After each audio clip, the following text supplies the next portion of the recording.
Topic का नाम metal, non metal, metalloid और एलॉय। ठीक है, हिंदी में क्या बोलते हैं? धातु, अधातु, उपधातु और मिश्र धातु। ठीक है, मेटल मेटल क्या होती है? ऐसे एलिमेंट होते हैं जो इलेक्ट्रॉन लूज करने के लिए हमेशा रेडी रहते हैं, यानी हमेशा तैयार रहेंगे इलेक्ट्रॉन लूज करने के लिए। जैसे कोई भी इलेक्ट्रॉन लूज करेगा तो क्या होगा? उसमें पॉजिटिव आयन बन जाएगा। कौन सा आयन बन जाएगा? पॉजिटिव, यानी जो भी इलेक्ट्रॉन देंगे वो पॉजिटिव आयन बनेगा। ठीक है, और फिर इसके एग्जाम्पल है फेरस है, एल्यूमिनियम है और कॉपर। इसके आगे एक्स फैक्टर लिखने में ATC। ठीक है, यानी कि फेरस यानी लोहा, एल्यूमिनियम हो गया, कॉपर हो गया। ठीक है, ये क्या है? सारे मेटल्स हैं जो हमारी नेचर उससे डायरेक्ट मिलते हैं। फेरस, एल्यूमिनियम, कॉपर, स्कॉर्पियो हो गया, सोडियम हो गया, पोटेशियम की सारी मेटल्स हैं।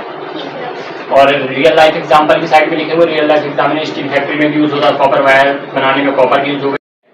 दूसरा फिर नॉन मेटल। नॉन मेटल यानी गेनिंग इलेक्ट्रॉन या एक्सेप्ट इलेक्ट्रॉन, इलेक्ट्रॉन को क्या करते हैं? एक्सेप्ट करते हैं, यानी जो मेटल देते हैं उन्हीं के इलेक्ट्रॉन को एक्सेप्ट कर लेते हैं और दोनों एक दूसरे में क्या बोलते हैं? जोड़े बना लेते हैं। तो इनमें नेगेटिव आयन चढ़ जाएगी, ये एक्सेप्ट कर रहे हैं। जो जितने इलेक्ट्रॉन एक्सेप्ट करेगा उतने उसके ऊपर माइनस चढ़ जाते हैं। तो एक इलेक्ट्रॉन किसी से लिया तो एक माइनस, दो इलेक्ट्रॉन लिया तो दो माइनस। ठीक है, एग्जाम्पल में दिया गया सल्फर, कार्बन और नाइट्रोजन। कुछ एग्जाम्पल, 2-3 नाम बस लिखे हुए, बाकी और भी हैं। ठीक है, तो सल्फर, कार्बन, नाइट्रोजन सारे क्या है? नॉन मेटल्स हैं। ठीक है, डेली लाइफ एग्जाम्पल क्या होगा? सल्फेट का एग्जाम्पल क्या है? मैचिस में यूज होता है सल्फर। इसमें माचिस जो तीली रहती है ना, उसमें किसका यूज होता है? सल्फर का, उसी से तीलियां जलती हैं। और कार्बन की हम जानते हैं पेंसिल में होता है, कार्बन से बना हुआ ग्रेफाइट पेंसिल लगाओ तो आगे की नोक रहती है। ठीक है, नाइट्रोजन पता है नाइट्रोजन गैस बनाने में यूज होता है। मेटल क्या होता है? मेटल होता है जो मेटल और नॉन मेटल के बीच की प्रॉपर्टी रखता है, ना तो पूरी तरह से मेटल होता है ना ही पूरी तरीके से नॉन मेटल होता है। ठीक है, यानी कि बीच का प्रॉपर्टी रखता है वो, यानी उससे इसकी एक प्रॉपर्टी यदि इलेक्ट्रिसिटी की में बात करें, इलेक्ट्रिसिटी इससे क्या होती है? कंडक्ट हो सकती है, यानी प्रवाहित हो सकती है। और नॉन मेटल में इलेक्ट्रिसिटी प्रवाहित नहीं होती, लगभग इंसुलेटर की तरह काम करते हैं, यानी इलेक्ट्रिसिटी को अपने से जाने से रोकते हैं। तो मेटलॉइड क्या होगा? यानी इसमें कभी कभी इलेक्ट्रिसिटी प्रवाहित हो भी सकती है और कभी नहीं हो सकती है। ठीक है, यानी कि बीच की प्रवृत्ति रखते हैं, प्रॉपर्टी इनके बीच की होती है।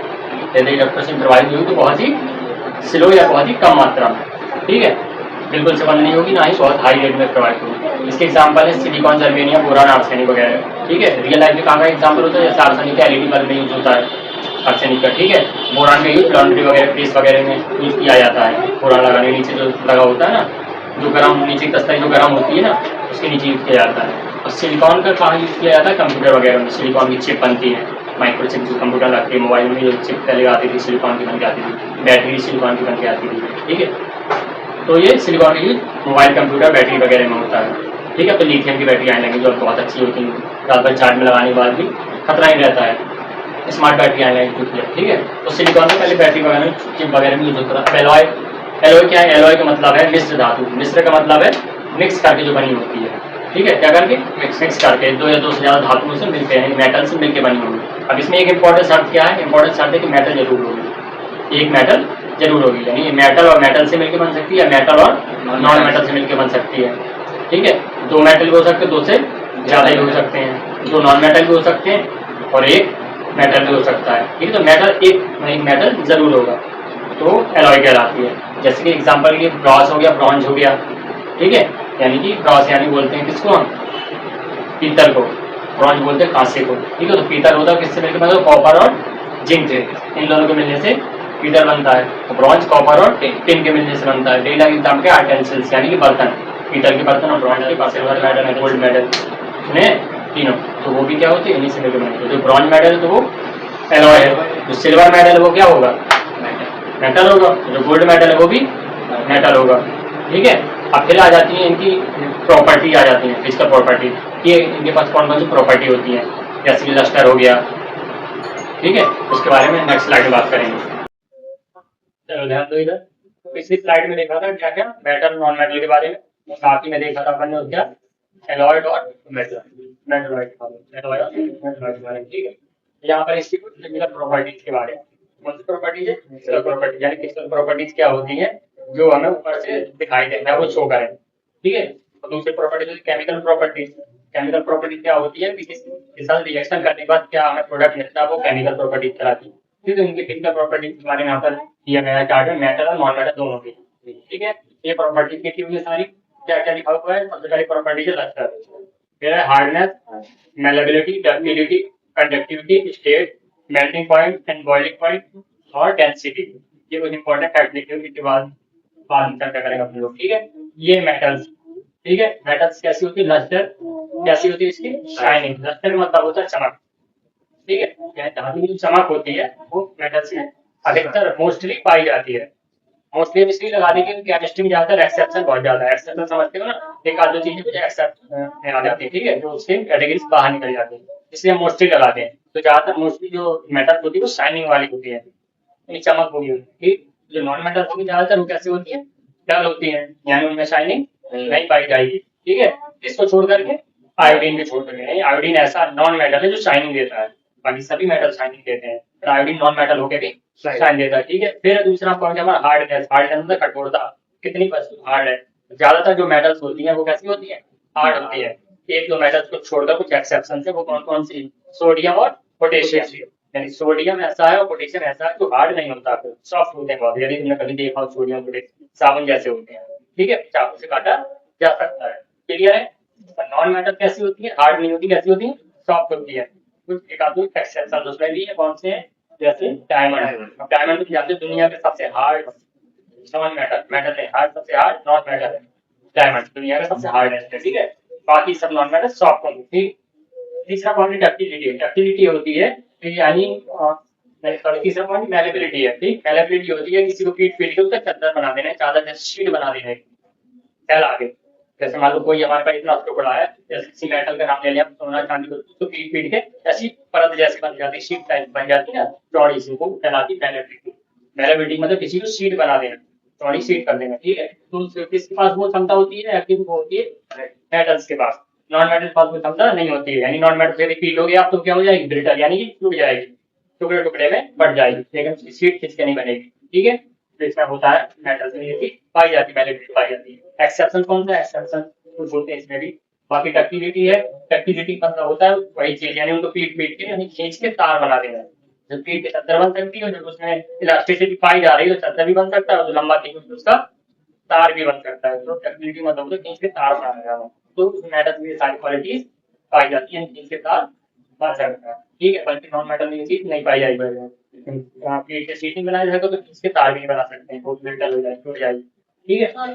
अगला वाली कंडक्टिविटी, इससे पहले से वाकिफ होंगे तो हम लोग, कंडक्टिविटी मतलब इलेक्ट्रिसिटी प्रोवाइड करने का रास्ता, कंडक्टिविटी जिसकी अच्छी है, गुड कंडक्टर, जिस मतलब उसमें इलेक्ट्रिसिटी आराम से प्रोवाइड हो जाएगी। यदि बैड कंडक्टर है या पुअर कंडक्टर तो उसमें इलेक्ट्रिसिटी अच्छे से प्रोवाइड नहीं होगी, ठीक है, इलेक्ट्रिसिटी को जाने नहीं देगा। तो जितने मेटल हैं वो सारे गुड कंडक्टर में आते हैं, ठीक है, यानी इलेक्ट्रिसिटी प्रोवाइड कर सकती है, ठीक है। सबसे अच्छा हमारा इलेक्ट्रिसिटी कंडक्टर कौन आ जाता है, सबसे उच्च क्वालिटी का तांबा, कॉपर, एल्यूमिनियम भी आता है, आर वगैरह बने रहते हैं बिजली के, तांबे से, कॉपर से, एल्यूमिनियम से, ठीक है।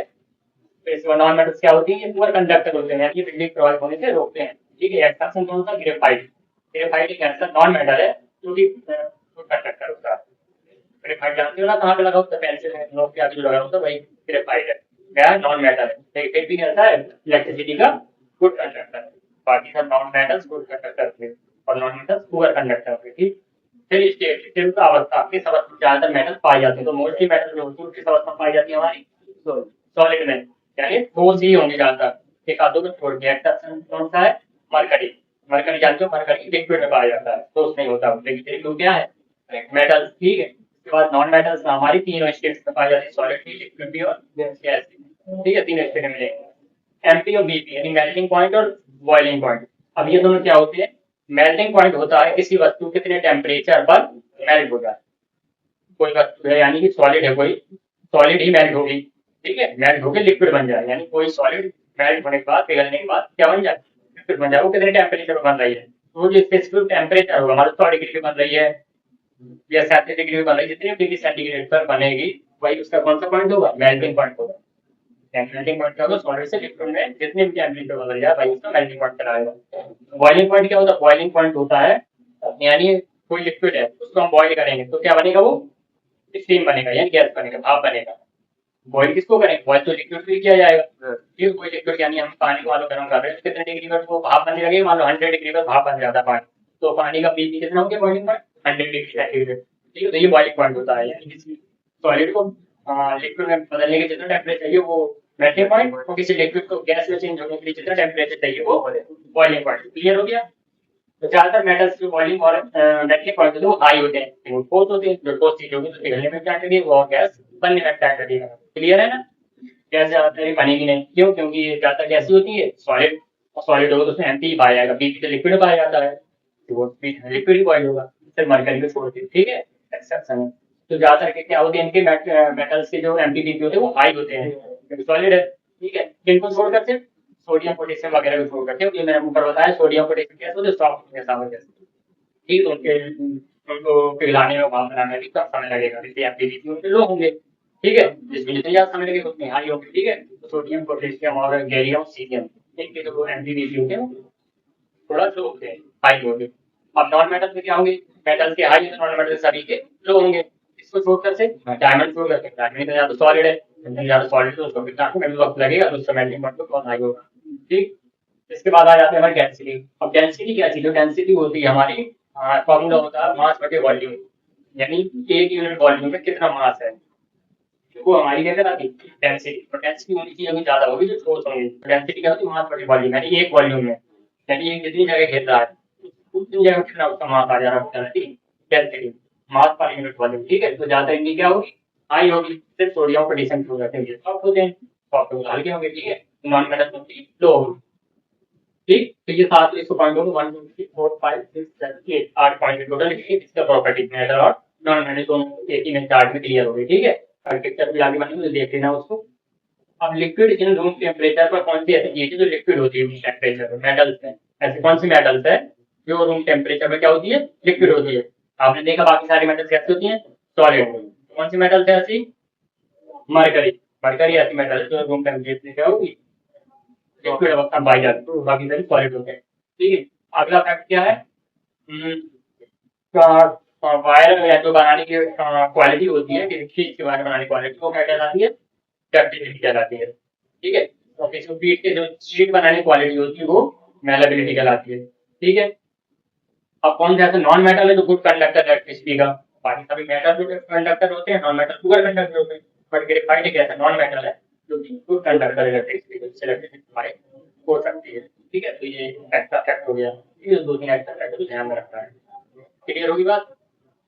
ठीक है, ठीक है। इसकी आगे जानकारी नेक्स्ट स्लाइड में देखें।